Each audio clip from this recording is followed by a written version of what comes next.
Test, test. Okay, I think, well, man, notifications. All right, Nick and anyone else getting this from me, thanks for taking a look at this. This is something that's been created over a number of years. Lots of ways to do this, and sometimes we do it by hand. I've kind of grown a little bit accustomed. I'm kind of curious to come back into radio and try this with radio stuff. I've grown accustomed to having digital stats for a video broadcast. So we'll see how this looks. But the basic idea is that this is just a Google Sheet. So once you've made your copy, you can edit it however you want. I just want to show you how I've got it set up right now. This is actually coming off the heels of the 8-man All-Star game, so I did have some school information for each of the players, but essentially number, name, grade, weight, and then this is where I would use the starters.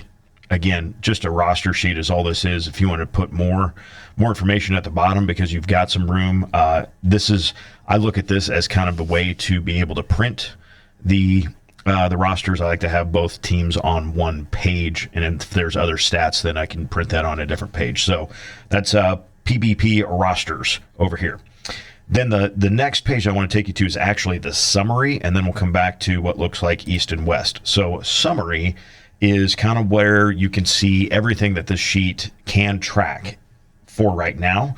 And I'll tell you that, again, you can track more if you would like it. So when we get to our individual teams, you will be able to track their rushing stats, the passing stats, and the receiving stats for individuals. So this gives you a real easy way to look quick at both teams side by side. I can tell you that these are the two important cells to update.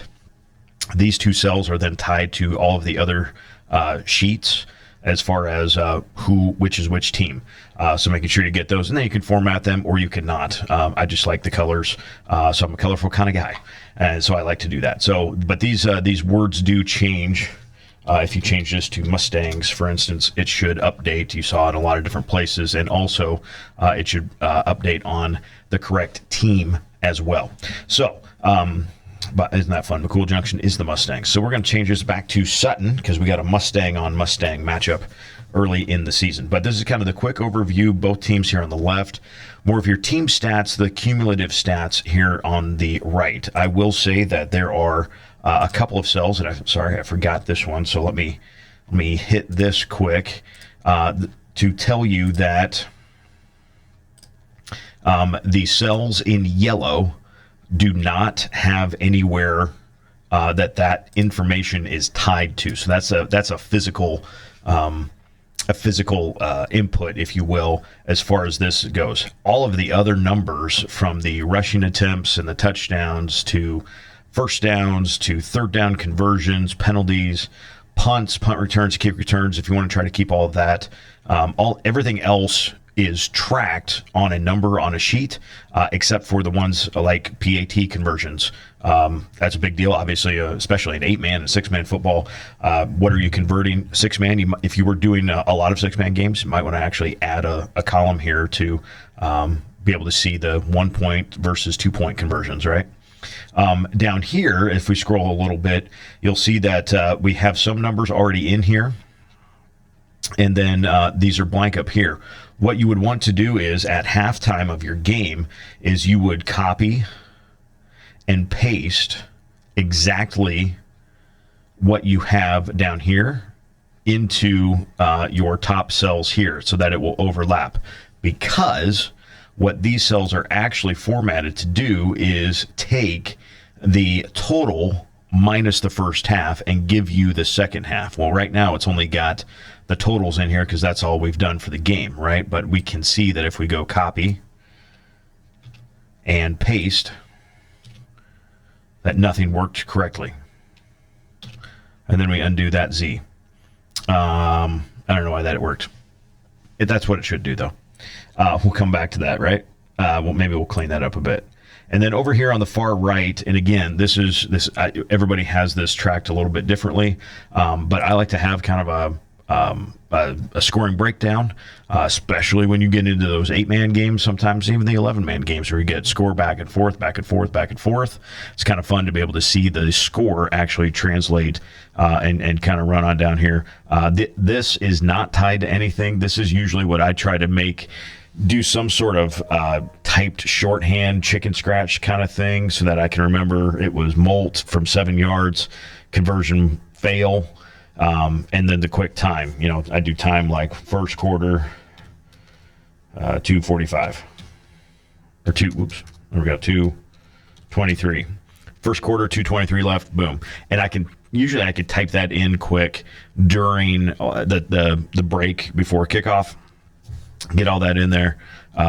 So this was, you go to the first one, you go, this was Molt, 7 run, fail. And it's 6-0. And you kind of go back and forth like that. Again, you can use it, you don't have to use it. So that's kind of the summary page. And now let's get you to each of these pages. The East and the West is what you would, you can rename these to be the teams that you want. It is important to note the top team here and this team over here is the first team listed. So don't make this Sutton or whatever your home team is, and then it's flipped on the other one, because then none of your names are going to look right? But to give you a quick sense of how this sheet works, first downs, third downs, fourth down conversions, and penalties are all up here at the top, and first downs work just on a checkbox. You need something real fast. I just got to count it. Okay. I believe there's room for 30 first downs. If you get more than that, you're going to have to, figure out a different way to keep going with those. Same with the conversions. If they make it, if they have an attempt, it's just a count. And if they make it, yes. Something that I did play around with a little bit, what's kind of fun is, let's say, as you progress through a game, that they miss their first third down attempt, but they get their second, they get their third, they miss their fourth, and they fifth. The counting up top still just counts 2. They're still 2 for 5 overall, but man, they've missed their last 2, and then that gets them on a streak, and now they've converted 3 in a row, and they're 5 of 8 overall. Again, fun little stat you can do there. Same thing with fourth downs, attempts on the bottom, and good attempts, if you will, on the top. Penalties for the team that you're on, here on the top in yellow, and I have learned that I need to track sometimes defensive penalties as well, and so I don't have to go back and forth between the teams. If there's a defensive penalty, I put that here, and you'll notice that all I have to do is put the number of penalty yards. I don't have to put the number of penalties, because it will automatically keep track as I keep moving through. So you get those weird ones down by the goal line, you get a 3-yard penalty for half the distance to the goal, kind of thing. And that's how you end up with 4 penalties and 23 yards. That's what the math is there. By the way, can you put something here? Absolutely. It's a 10-yard penalty right there. Maybe this is a 15-yard personal foul against the defense. That goes there. That defensive penalty adds up on the summary page for those teams' penalties, in addition to what they already have on their own page. So that does cross over. Rushing down here, kind of self-explanatory, but all I'm doing is putting in the number of the yards of the carry. So this next carry for Becker Pullman was 12 yards. Enter, and you see that the number of carries updates, the yards updates. If that was a touchdown, I would, by the way, in game, I would probably have my formatting up here. I'd make that bold. This one is a manual count, so you have to add that in yourself. But it's real easy to see that, hey, how many carries did he have before he had a touchdown, kind of thing. It's also real easy to find the longest rush for the team and the player. All of these stats here at the top, I think we got room for 8 different players to carry the ball throughout the game. Feel free to, if you know, hey, this is a playoff game, there's like 3 guys going to carry it. All you got to do, highlight, right click, hide, don't delete them, just hide those rows, and now you have a little more room, especially if you're dealing with a smaller laptop screen. You can do that like that. Receiving works exactly the same way. All I'm doing is putting the number of yards, and it will automatically figure the catch, the number of catches, and then the total yards.